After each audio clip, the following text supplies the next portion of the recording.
જય માતાજી મિત્રો, સ્વાગત છે આપણા એક નવા વિડીયોમાં। તો મિત્રો, કોન્સ્ટેબલનું ફાઇનલ ડીવી લિસ્ટ આવી ગયું છે, મતલબ કે 22,000ને ડીવીમાં બોલાવ્યા છે। કુલ 32,000 વિદ્યાર્થીઓ ખાલી પાર્ટ એ અને બીમાં પાસ થશે।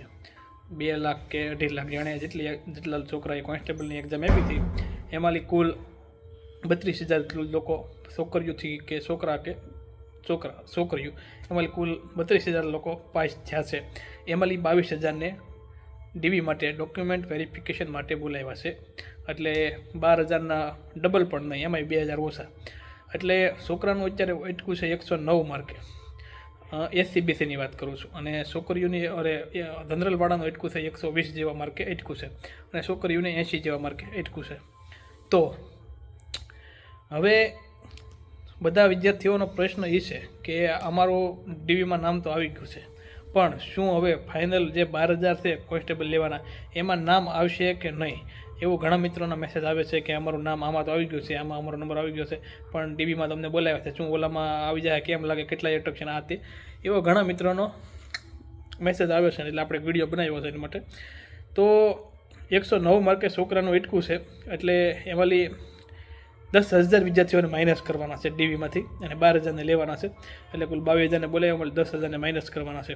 તો તમે CCથી લઈને PSIથી લઈને બધાને માઇનસ કરતાં આવો તો વધીને આ 109થી અને 114 માર્ક, મારો અંદાજ લગાવું તો વધીને 5 માર્ક વધે, વધીને 5 માર્ક વચ્ચે 113-14 જે માર્ક જેને માર્ક હશે 113-14 એ ફાઇનલ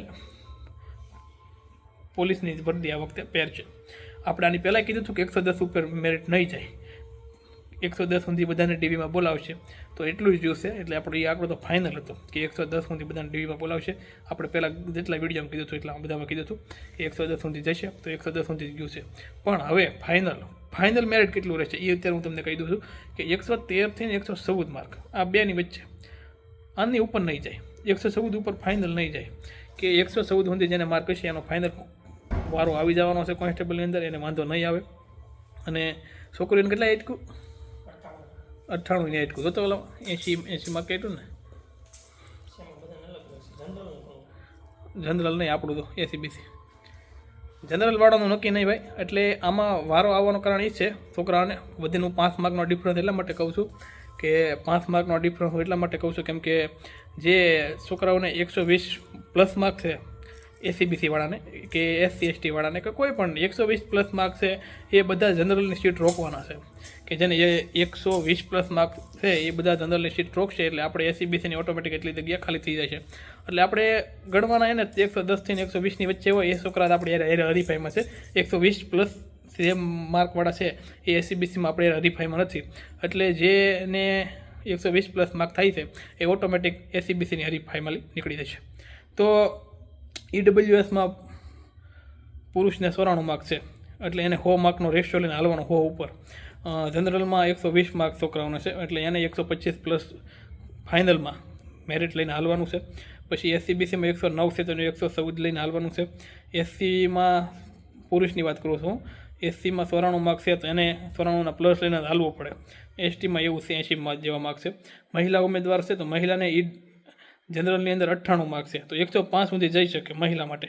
તો આમાં એવું છે કે એટલું બધું ના જાય, વધીને SCBCમાં 80.25 માર્ક છે, તો જેટલી એને મહિલાઓ લેવાની હતી એમાં એને સંખ્યા ઘટતી હતી પહેલાં, પણ અત્યારે એને સંખ્યા મળી ગઈ છે, જેટલી છોકરીઓ લેવાની હતી ને એનાથી જેટલી સંખ્યા મળી ગઈ છે કે આપણે મહિલાઓની જેટલી સીટો ભરવાની હતી એટલી સીટો ભરાઈ જવાની છે।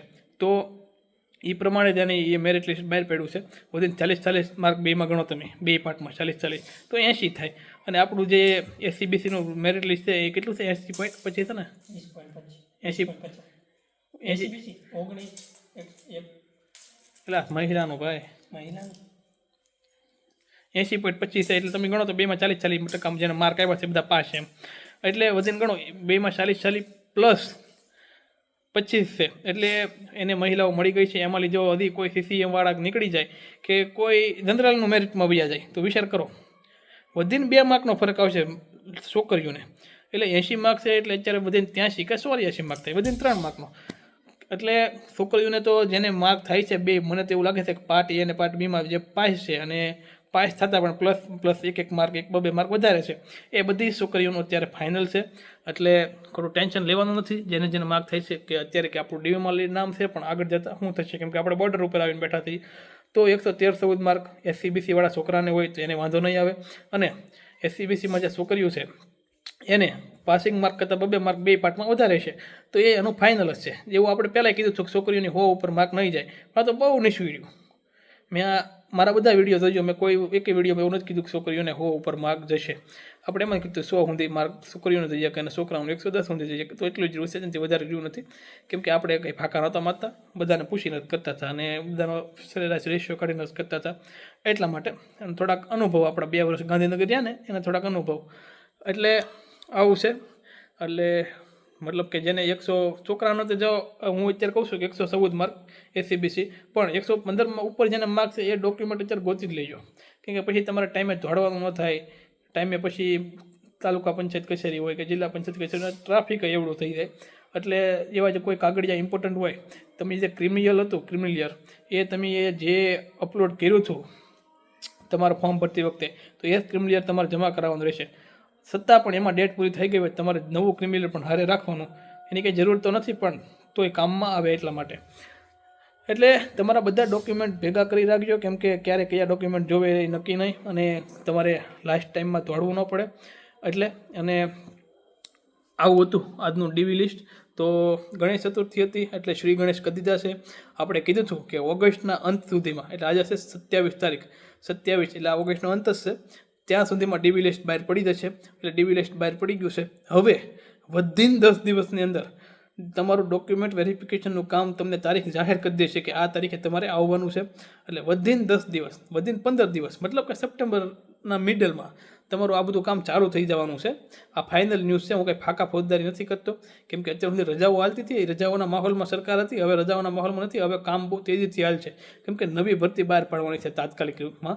એટલા માટે તો ફાઇનલ ડીવી લિસ્ટ, મતલબમાં ડીવી કરાવવા બોલાવવા મળશે ફાઇનલ. પછી સપ્ટેમ્બરના અંત સુધીમાં બહાર પાડી દેશે કે કેટલા લોકોને ફાઇનલ છે, કે 12,000માં કેટલાના નામ આવે છે.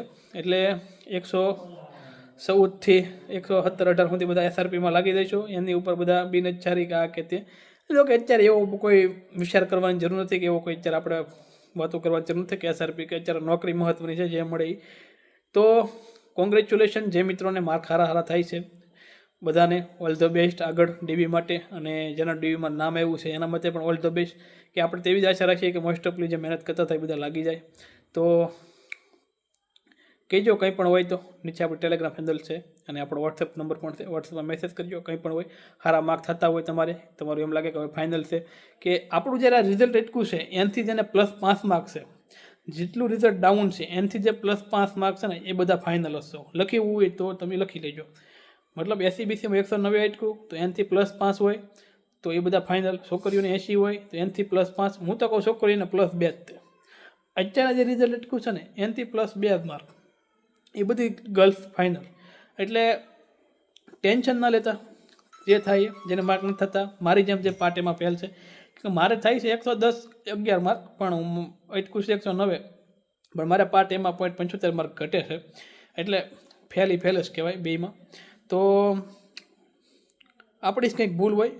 હવે બધા એમ બીજો પ્રશ્ન એ હતો કે બધા એમ કહેતા હતા કે આંદોલન કરવું, આમ કરવું ને તેમ કરવું ને. તો ભાઈ તો સરકારની આમાં આપણે ગણીએ ને તો ભૂલ ના કહેવાય મારા દૃષ્ટિકોણથી. પ્રશ્ન ખોટા હોય ની સુજરા ન હોય તો એ સરકારની ભૂલ કહેવાય. પણ જે ગુજરાતી વ્યાકરણ નાખ્યું હતું એ અત્યાર સુધીની બધી જ એક્ઝામમાં 20% પેપર તો એવું જ હોય જે કોઈને ના આવડે. જો 100% પેપર બધાને આવડે તો કોમ્પિટિશન થાય જ નહીં પેપરમાં, એનો કોઈ મતલબ નહીં.